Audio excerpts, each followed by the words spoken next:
if you go out and you buy Bitcoin on an ETF or you buy it on exchange, you kind of have one-to-one Bitcoin, right? You go out and you buy one Bitcoin, you're always going to have one Bitcoin. Our entire ethos is increasing Bitcoin per share. Right now, every day we're mining Bitcoin. We're mining Bitcoin at roughly 50% of spot prices of Bitcoin. So roughly about $56,000 per Bitcoin. That's what we're able to mine at. We're able to mine because we have the best facilities anywhere on Earth.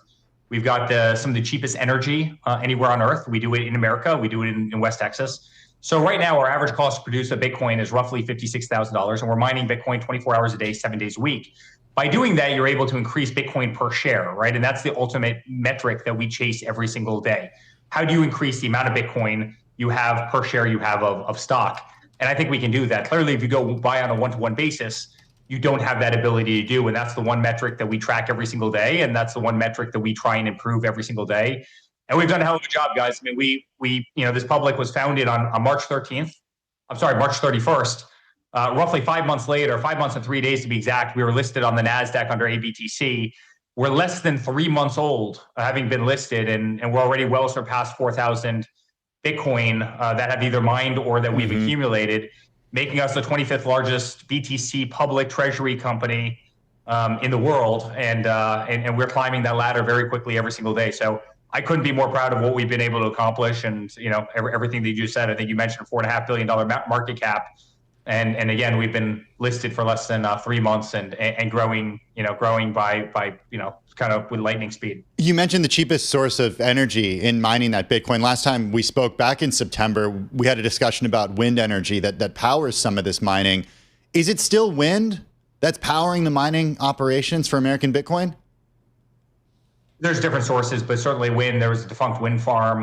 The guys over at Hut 8, which is our sister company, were able to lock into incredibly cheap energy because, frankly, it wasn't being utilized because it wasn't being pumped into the grid, and lock into a very cheap contract for a very long period of time. And so we've got unbelievable renewable energy that we're using to mine our Bitcoin. But you're going to see a lot of other energy sources come on. I mean, we're on the energy revolution in this country. I think you guys know that better than anybody. Look at oil, look at gas.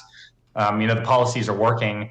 Look at these SMRs. Look at kind of fusion reactions. Well. Wait a minute, Eric, because SMRs. I mean, we do know we're on it every day, and these small modular reactors, none of them are up and running. And anybody we talk to who understands the nuclear industry says that it'll take a few years to get them up and running. Guys, absolutely. Don't think that I'm saying that they're up and running by any means. What I'm saying is we're in the heyday of power and power exploration in this country right now. You have an administration that's hell-bent on making sure, this country has incredibly cheap power. Guys, really interesting. Let me just jump in there because we've done a deep analysis into the cost of electricity. In 2025, electricity costs depend far more on where you're located, and a lot of it has to do with the AI build-out and the cost of those data centers and tapping into the networks. You talk about Texas. I'm curious what you're paying per megawatt an hour. In Houston right now, it's $25. It has gone up a lot since 2020. If you go back to 2020, it was $17 per hour. I mean, those elections, Carol, I don't want to get political, but those elections, I mean, part of it was electricity prices that Americans have had enough. Carol, you can't be serious. And honestly, I don't want to argue on Bloomberg. It's not what I came here to do. I've got plenty of things to do in my daily life. You had the last administration that had the greatest war on energy that we've ever seen in the country, right? You had an administration that was literally shutting down oil and gas exploration daily. They were shutting it down daily. They were cutting every pipeline. They were stopping every pipeline from being built. I mean, which ones do you want me to name? I could go through a list of 15 of them. In fact, it was Joe Biden's first executive order to shut down the Keystone Pipeline. They shut down all permitting. They shut down all transmission of oil and gas. There was a war on energy in this country, the likes of which you've never seen before. We went from being energy independent under my father, where we're exporting energy to countries all around the world, to being energy dependent under Joe Biden. Don't even try and say, that we're not seeking the lowest cost energies. They had power plants that they were trying to build for a 15-year period of time, nuclear power plants. And guess what? At the end of them, Joe Biden's administration would turn them down and deny them the permits for nuclear energy. Right? My father is hell-bent on making this country energy independent. The reason, hold on, please let me finish. The reason he's hell-bent on it is if you track GDP, any GDP growth around the world, and you directly correlate that with energy costs, they're 100% correlated. The lower your energy costs are for production of energy, the higher your GDP costs are. We have to win the war on cryptocurrency. We have to win the war on AI. We have to win these for our national security. We have to win these because we're the United States of America and we're the number one superpower. We must lead the way. Well, we need energy generation.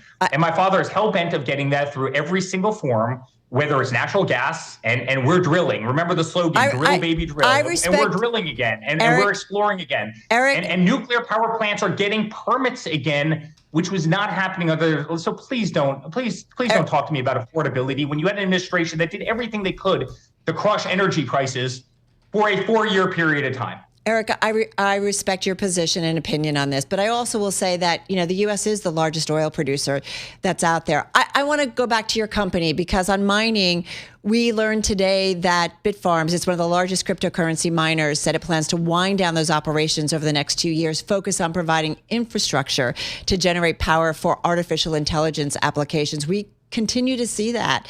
A growing list of Bitcoin miners are pivoting to AI and high-performance compute services as profit margins shrink, due in part to those falling prices of the tokens or the digital tokens that are out there. Do you have any plans for American Bitcoin to pivot away from Bitcoin mining into artificial intelligence? No, the exact opposite. We're only going to ramp up. We're going to ramp up every single day. I mean, Carol, you mentioned falling prices. Let me just kind of hit on this one for you. Guess what Bitcoin prices were exactly 2 years ago from today? I'll tell you because you wouldn't know. 36,500 was the cost of a Bitcoin 2 years ago. We are up 180% in a 24-month period. The spot price of BTC is probably the number one performing asset, of any asset. And this coming from a guy who believes in hard assets, right? I mean, I run one of the great real estate portfolios anywhere in the world. Cryptocurrency is absolutely on fire. Cryptocurrency is taking on the whole world. Well, Bitcoin is up this year by about 5%. The S&P is up 15%. The NASDAQ 100 is up 20%. Gold is up close to 60% this year.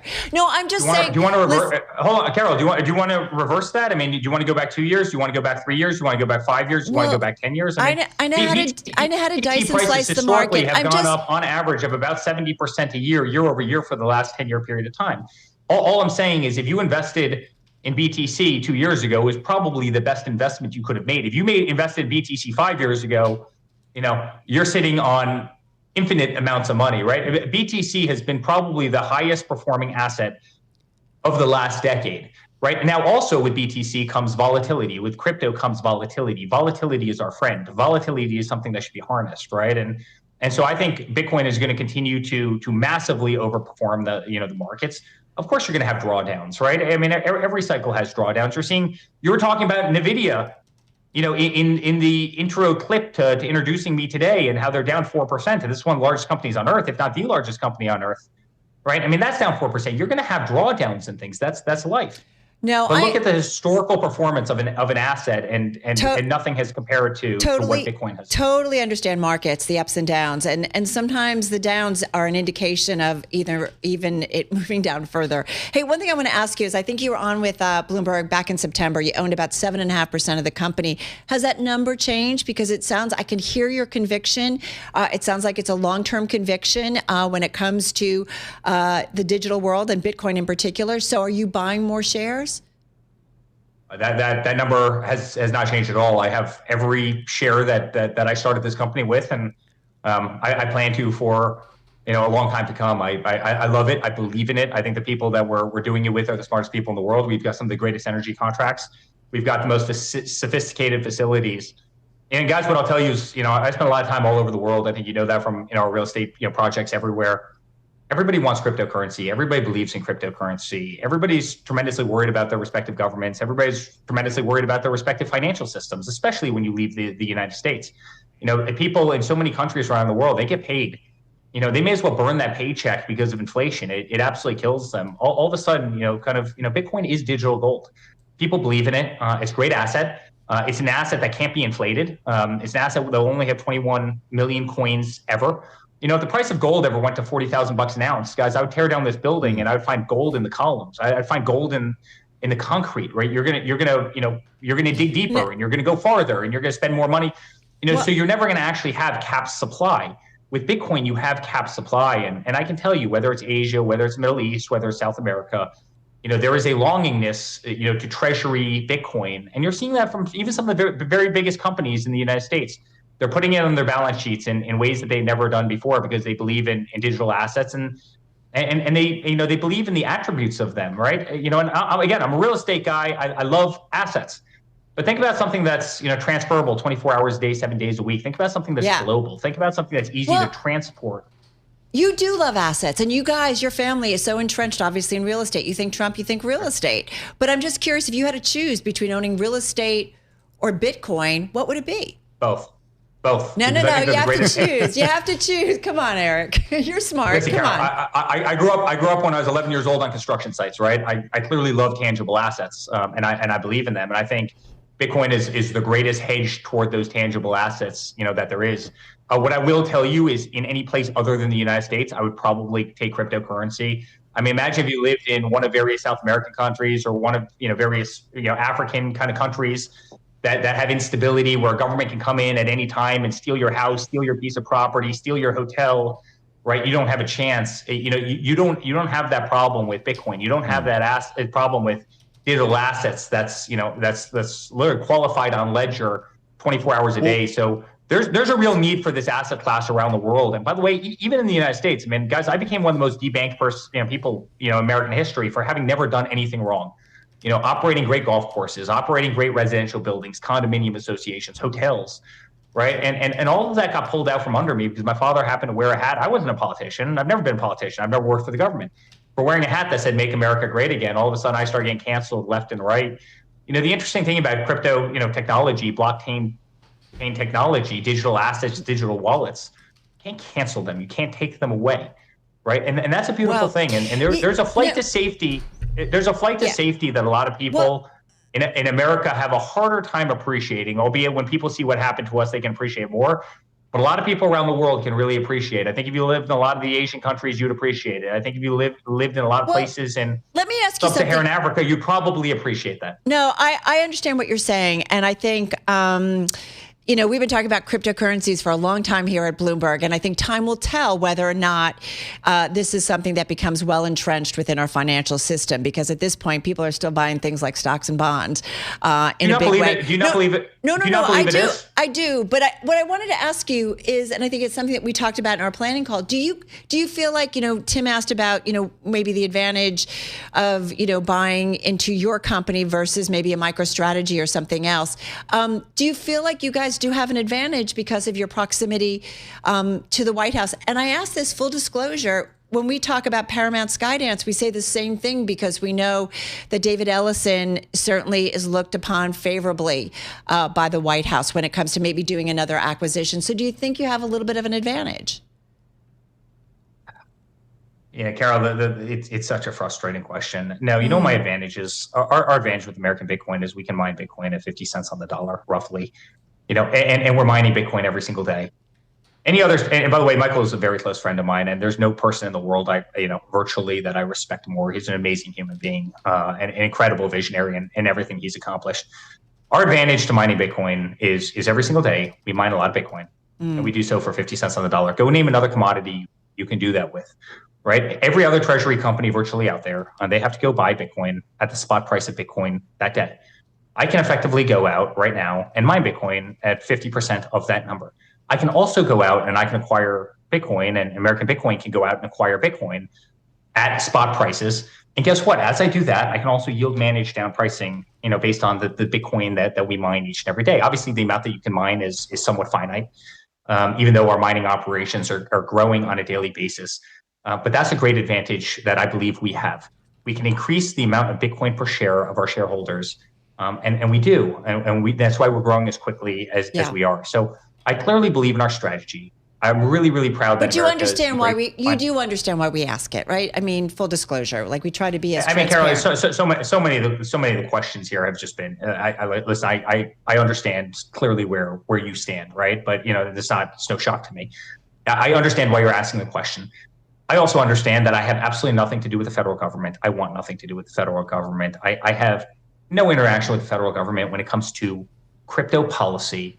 I stay in my own damn lane. And my lane is operating the greatest hospitality company on earth, and operating a company that I truly believe in with every ounce of my heart and soul, which is what we're doing with Bitcoin, which again, historically has been an incredible asset. Hey, Eric. So when I hear questions about how, somebody could possibly argue that Biden had better energy policies for the United States than Donald Trump, like give me a break, right? I didn't argue that. I just, we are a data-driven company, and so I look at data. So give me the data. So perfect. Give me the data. Give me one quantifiable metric where Joe Biden was a better energy president than Donald Trump.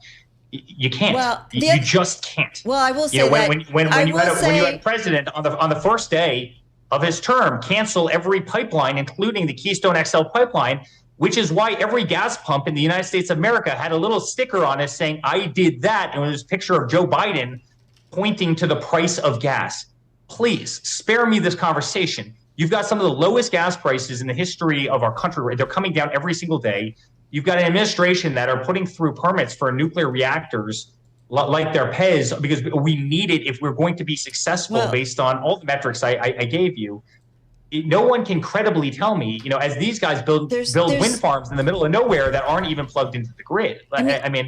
I say that with all due respect, Carol. No, I know. And I don't want to argue. But there's a reason that, WTI crude is below $60 a barrel. And, the oil giants will talk and they'll say, listen, we're only going to drill. So what is that reason? Or we're only going to do it. We're only going to do it if it makes sense, if the price of oil goes up, because there is, balance sheets. There's going to be a cost to drilling and doing exploration, and they're not going to do it unless the price of oil, whether the demand is there, and as there is more alt energy. Price of oil, or do you think any of it has anything to do with the transportation of oil?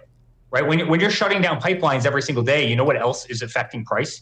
The fact that you can't move something that's naturally heavy, right? And that's what Joe Biden was doing. It was the biggest. War on oil and gas, all for the purpose of creating EV cars that the consumers around this country did not want to buy. How many billions of dollars did they spend building 4 charging stations in the middle of absolutely nowhere?